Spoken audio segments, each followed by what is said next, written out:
Folks, welcome to the Midweek Roundtable. We have my usual co-host, 𝗧𝗴𝗀, and my name is 𝗧𝗴𝗀𝗲. I'm the Senior Strategist for �wealthpress, and Jeff is the Senior Strategist for Joy of the Trade. Jeff, how are you doing today? How are you doing great. Today? Good to be with you, Roger. Good to be with you as well. Where Very are good. you? Where are you right now? I'm in the Washington, D.C. area, Northern Virginia. Visiting some family. It looks beautiful over there. Very woodsy. Yeah, it's really woodsy. I mean, in a few months, it's going to be all dead, but right now it's extremely green, so I'll take it. We only come up in the summer, you know, family vacation stuff. Of course, I totally understand. And I know you were in Hilton Head a little while back, traveling this summer. Yeah, huh? I was in Hilton Head. Great time. Right. Every summer. I got little kids, you know. Of course. So tell me, what do you think about the sell-off today? What do you think about the market? What's your opinion? Give me some feedback. Market's been stretched. Market's been going forever on living on borrowed time. So they're always like, you know, people love to assign some catalyst. Obviously, we had really hot inflation. We've been talking about this. We had the Fed that doesn't really know what they're doing. They kind of lost control of the steering wheel, so to speak. And then we had this, like you nailed it really early. You had this Delta variant outbreak. And we've been saying it since the beginning of COVID that it's going to be an ongoing issue in society. It's not something that is ever going to get solved with a magic bullet. It's not going to get eradicated from planet Earth. So another wave of what I think is seasonal to some degree, spike in the United States and the Southern Belt and in, you know, parts of Europe where people are vacationing and enjoying life, has people panicked about, you know, the Rand reopening. So you saw airlines, you saw oil, you saw the whole reflation trade start to take a hit. You saw 10-year yields come down like in a really strong, violent fashion from 1.5, where it was settled in for a while, 1.4 to 1.5, came down all the way crashing down, lower than 1.2% on the 10-year. And you saw, you know, cruise lines, airline stocks all get smashed. And then you saw the rotation, the old school rotation back into the stay-at-home stocks. You saw Etsy, you saw Amazon, you saw DocuSign, it was deja vu all over again. We were back living in April 2020 for the market. But, you know, overall, there's kind of like exhaustion, I feel like, in the market in general. So that bearishness, I don't think is a one-off. Though we bounced very nicely off the 50-day moving average on the S&P 500. I think there's some more work on the downside that needs to happen. Well, as you know, when we were here last week, I was talking about the equal weighted S&P 500 and comparing it to the regular S&P 500, and the number of stocks in the S&P 500 and the Nasdaq 100 trading above the 50-day moving average were grossly higher than the broad market. And when I look at it now, if you look at the equal weighted S&P, it's right now below the 50-day moving average along with the mid caps. So while the S&P is looking exactly as you said, it looks like it's bouncing back. I've got to agree with you 100% that there's more left, that we're not done yet. I don't like how the market is closing. I don't think we bounced back far enough, and I think we are seeing a bounce. But I am also of the mind that there's more. We're not there. This is not the correction that we were anticipating. Definitely not. Yeah. No, this is the appetizer. This is the appetizer of what's coming. But what we have to do as traders, as investors, is we have to look at clues as to what ticked off this sell-off, even though we bounced back a little bit. And what do we want to see happen from here? So I said in my Monday morning note that we want to see the worst hit stocks, because there's a lot of stocks down 30%, 40% from their all-time highs just a few months ago. There's a lot of stocks in a bear market already. And those are the stocks that bounced yesterday. Those are the stocks that led the bounce yesterday. So what do we want to see? We want to see that that's not a short-lived bounce. We want to see that continue. What we don't want to see is those stocks fail again in the middle of this week. And we also don't want to see technology, the big cap tech that's been kind of bulletproof. We don't want to see that start to languish, because if that starts selling off, you can be assured that these other reopened stocks are going to come down too, because they're already in a downtrend, they're already bearish. Right. And in my opinion. No, it's not an opinion. It's simple. I mean, it's there. I mean, all you've got to do is look at the market capitalization, and you will see that there's a huge distortion. Yesterday, 60% of stocks in the Nasdaq 100 were trading above the 50-day moving average. On the composite Nasdaq, 23% of stocks were trading above the 23% of stocks are trading above the 50-day moving average in the broad Nasdaq. Does that tell you we're in a bull market right now? No, but but No. if you look at the Nasdaq, like the top 5 Nasdaq stocks are like the biggest hero stocks of all time. You've got like Moderna, like these stocks are just like unbelievable. Yeah, right? it's like, you know, I'm comparing the stock market to Los Angeles home prices right now. It's like the rich are getting really, really rich, and everybody else is just staying where they're at, and it just gets worse and worse. That division is just getting worse and worse and worse, and it's not, and it really is. But here is the people in the individual stocks, right? We all own these individual stocks, so a lot of us are looking at these holdings, you know. Right. And I'll tell you another very interesting thing. If you look, I'm looking at my pullbacks right now, my 90-day highs. 95% of all the assets making 90-day highs are indices, not individual stocks right now. And the indices are doing it because of those 5 or 10 stocks that we're talking about. Like 18 out of 20 stocks making 90-day highs are like the Russell 100, the Vanguard Fund, not individual stocks. That's a major, major issue. Because it's going to catch up. I mean, the market can be fooled by 5 stocks, but ultimately, you know, there's thousands of stocks out there, and larger, you know, it's like a leash. It's like a dog on a leash. The dog can walk around and do its thing, but ultimately the owner's going to reel it in. And those stocks are stretched too. Those stocks are living kind of like, you know, they're going to come through their earnings cycle right now too. And unless they, you know, that's something I wanted to talk to you about. Unless you show like undeniable growth and blowout estimates, stocks are getting hit off of earnings. So I don't know. It's precarious time. It is a very, I think that's an understatement right now. I think that's going to be the title of this video. It's a precarious time. I think you just named the video. It is a precarious time. Quite honestly, I don't like fragmented markets like they are right now, because fragmented markets, they need to move down. Markets correct and they become non-fragmented in a correction, not in a stretched out environment.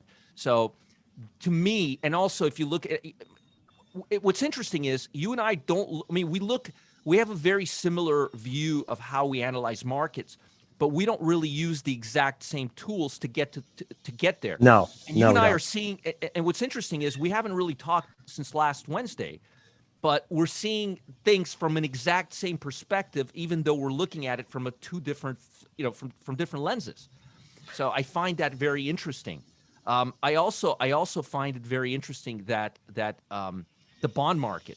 I mean, I feel like the bond market, it's like a riding bronco right now. Like it's doing everything possible to shake people out of the 200-day moving average, and it's just going to fall back down.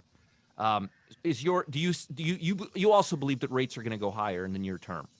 So you always love to ask me about my money link. So I'm going to jump in and tell you a money link now before the end of the show that I just put on.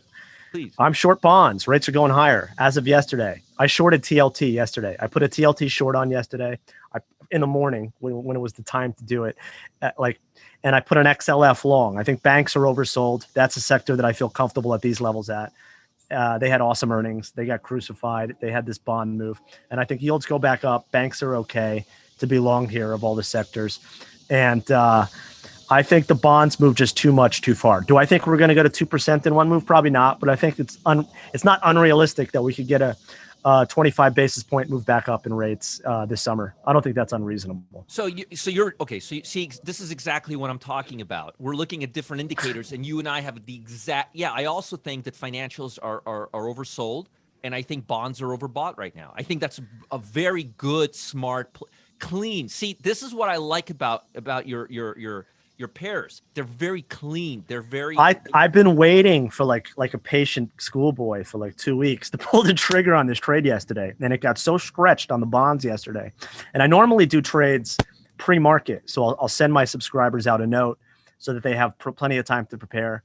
And I normally do it at like 7 o'clock in the morning, but I needed a little more information. So 9:30 market open, they did this puke on the bonds, on yields. They ripped the bonds up. and I put a trade out at 10 o'clock, which is abnormal for me. But I wrote in the note, I said, if this trade works, it's going to work right away. And timing in very good into a money link will help a lot of things. So I have to do this trade now with a little bit less advanced warning. And that's how I did it.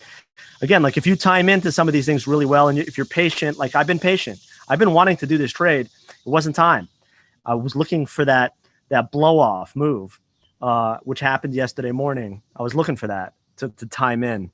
And that's a little lesson for those of you who keeping score at home. You don't always have to do something as soon as you have it in your mind.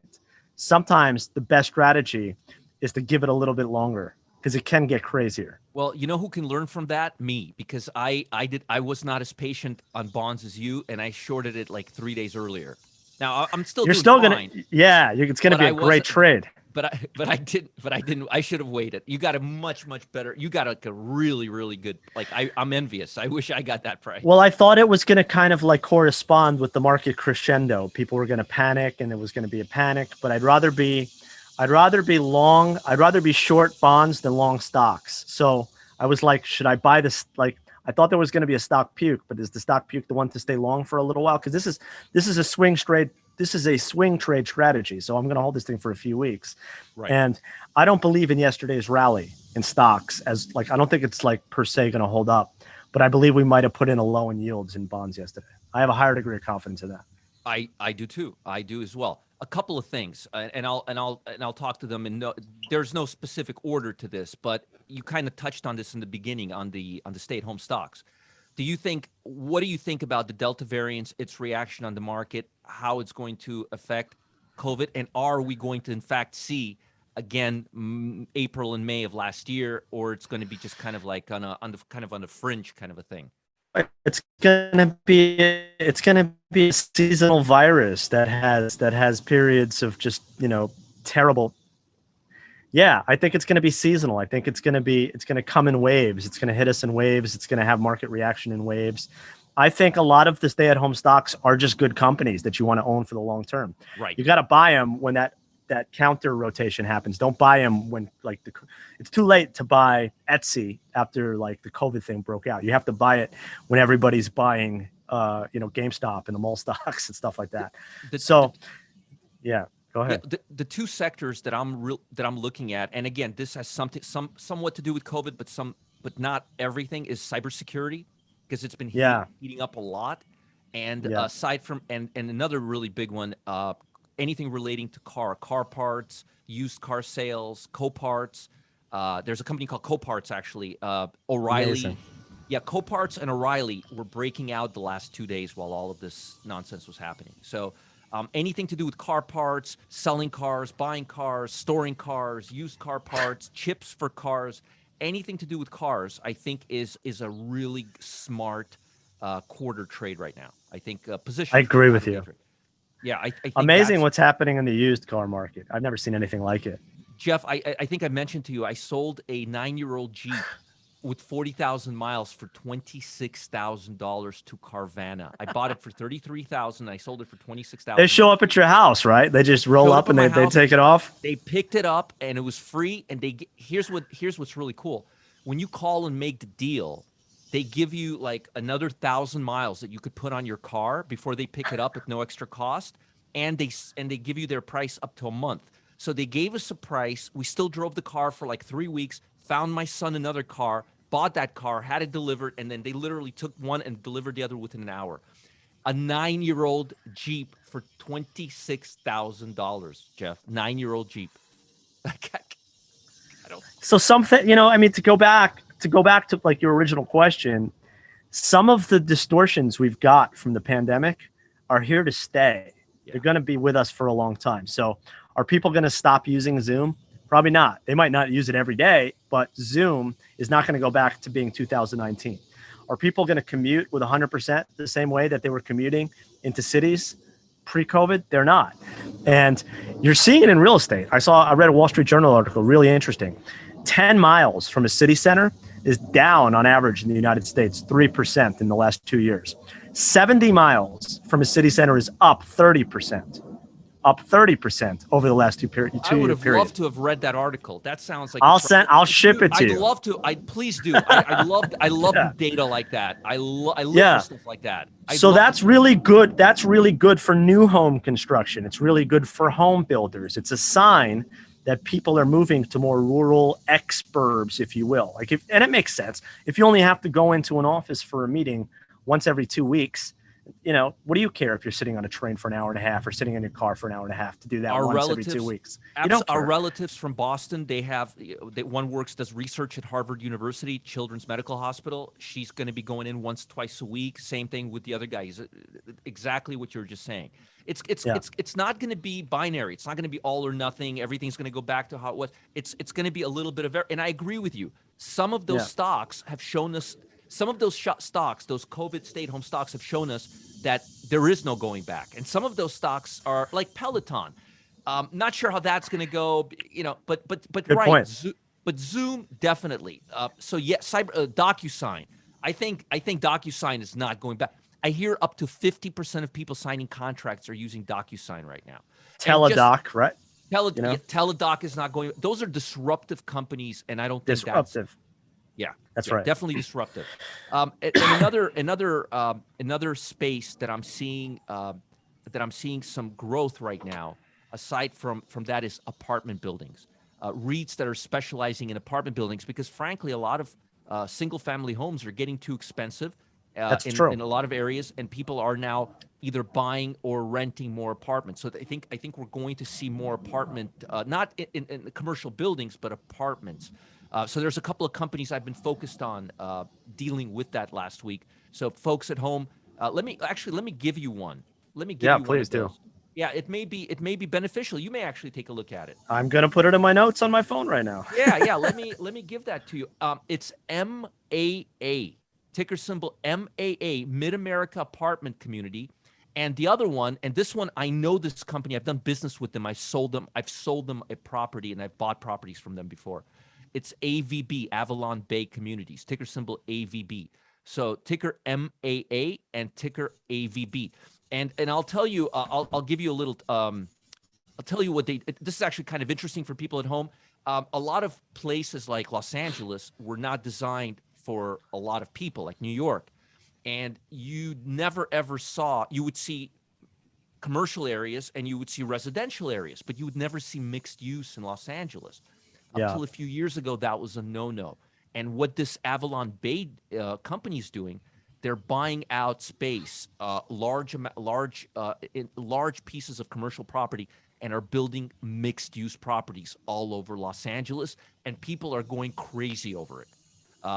Crazy over it. So and I know the people who manage the company. They are very crafty business, AVB.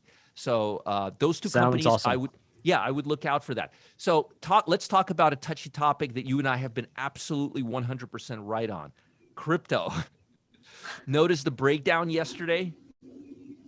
Listen, man, I don't day trade. I don't trade crypto, and I'm a professional trader.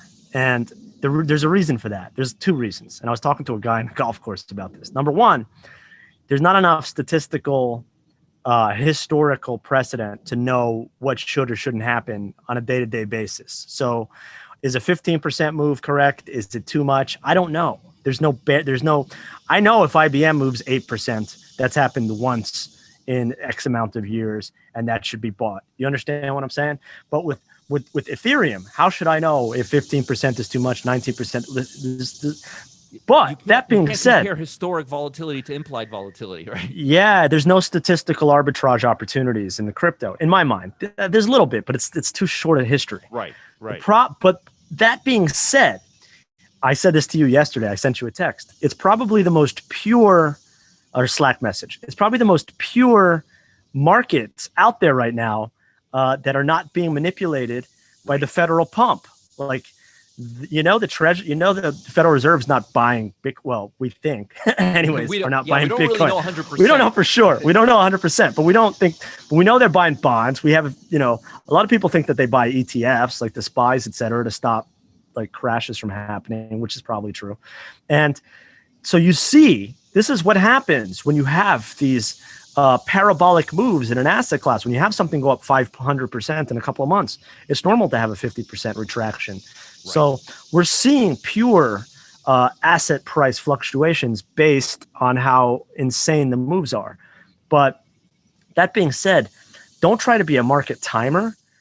If you believe in a couple of cryptos like I do, just buy a little bit and max it out at a certain percentage of your liquid net worth and go from there and just hold it. There's just not enough data. There's just not enough historic data points to make true valuations based on anything other than price action. But I was watching a very interesting interview this morning on CNBC, and I don't see a lot of interesting interviews on CNBC. They had Damien Hirst, who's a world famous modern artist from the United Kingdom. Yeah. He's probably like the most paid living artist on the planet. This guy sells. I'm familiar. Yeah. Interesting for people out there. Interesting character. He's getting into the NFT game. And so people are like, why would a guy that makes live real art get into this this virtual world of art? And he was very intelligent about it. He said, 50 years from now, there probably won't be as many galleries as there are, but there will be a lot of there will still be a lot of visual electronic art. And so he's like, we're in the first inning of this, and anything that's going to pay artists and makes you feel good is art. And so Ethereum and a couple of other coins they're the cornerstone of NFTs. So I'm a long-term Ethereum investor because I believe that trend is going to continue and increase like substantially. And notice this guy's looking at it from a very different perspective. He's not talking about speculating on Bitcoin. He's talking about it the way, and I agree with him. And he's getting paid. He's getting paid in crypto for that art. Jeff, and he's happy about it. Of course, NFTs we're going to get to a point where if you take an image and cut it and paste it from your website and put it onto yours, there will be a instant debit from your account on demand. And this is a guy that's thrived in the old world is the point that I'm making. So for him, he has every reason in the world to say, no, F these little kids out in California and wherever the hell they are selling their fake art. That's not real. That's what you would think he would say. But it was the opposite. It was the opposite. So that was for me something very impressive. If you recall, my whole thing with crypto is I think crypto is an amazing technology and it's going to have an amazing purpose, but we're nowhere near there yet. And I compare crypto to AOL in the mid 90s. So there's going to be winners and losers within the crypto. Like you're looking at Doge. I got friends that are like, should I buy Dogecoin? I'm like, I don't know. What is it used for? I'd rather own Ethereum. Like if you got artists that are they're going to get paid in some sort of Ethereum crypto-based currency. Yeah, I'll take that. And what's Doge useful for? Nonsense. And if you guys are into cryptos, just speculating them, treat them like penny stocks. That's what Jeff and I have been saying since day one.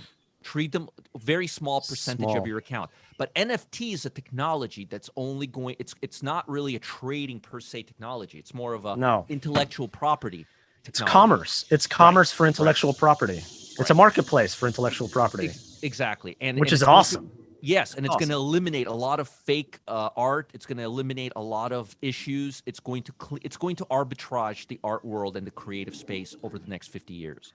And our world too. We're going to have me and you putting out a research report is going to have like a timestamp crypto track record. It can't be somebody else putting out a fake tweet from Roger Scott, et cetera, et cetera, et cetera. Because there are people who do that. Of course. It's going to cut down on counterfeiting in general, which I'm a big fan of. Me as well. Jeff, this was I looked at the clock. It was 9:01. I looked at the clock. It's now 9:31. I don't know where the time goes. I could talk to you for another 3 hours. It was great. So let's tell people before we tune out, let's give people a good advice of what to do or what not to do for the next week. In my opinion, this is not a time to be a hero. This is a time to tread lightly. The summer is in full bloom right now. We're in full swing. COVID Delta variant is running amok right now. There's increased fear in the market. There's a lot of turbulence in the market. There's a lot of fragmentation in the market. This is not a time to take clear shots. No. And you may want to consider accumulating some volatility, diversifying yourself into ETFs. The bond market, as Jeff said, is a good short potential. Jeff and I both are short the bond market right now. So this is a time to step back and reassess things and lower your exposure, and not a time to try to become a multi-billionaire. This is not a time for that right now. Not a time. Do you agree with my assessment? I don't think I can really add much other than take into account that it's also summer and be conservative and have smaller positions, and don't, like you said it already, don't be a hero, but understand that what happens in the summer tends to be kind of a preview of what the fall is going to look like. So think about this sell-off we had Thursday or Friday and Monday in the stock market. And if this was like post Labor Day, like mid-September, early October, magnify it by like 2 to 3 times. I think that's a very fair statement. And remember, folks, this week is the first real week of earnings, and we're going to be in earnings season for the next 3 weeks. If you can't take that kind of move, if you can't tolerate that type of risk, then there's a good chance you have too big a position. Exactly. This is not, and remember, liquidity is low and volatility is high. And that's a recipe for disaster and bad fills, and for high implied volatility. So be very, very careful out there. Think twice about your positions, use limit orders, and stay out of trouble. Jeff, thank you. It was a wonderful session. If you want to reach out to Jeff, please do. He will not bite. It's jeff@joyofthetrade.com. My email is support@marketgeeks.com. Simple, clean, easy. Support@marketgeeks.com. Jeff@joyofthetrade.com. Jeff, this was a wonderful session. I feel bad for taking so much of your vacation from you. Go back to your family. Have some fun. No, I'm working. I'm just visiting. I'd rather work than talk to them. Just kidding. I can't believe enjoyed you said that. Thank you, Roger. No. It's not. No. I did say that. Everyone can relate. Everyone can relate. Of course. Have a great time, and I'll catch you on Wednesday, and I'm sure we'll chat on Slack before then. Take care, buddy. Bye. Peace.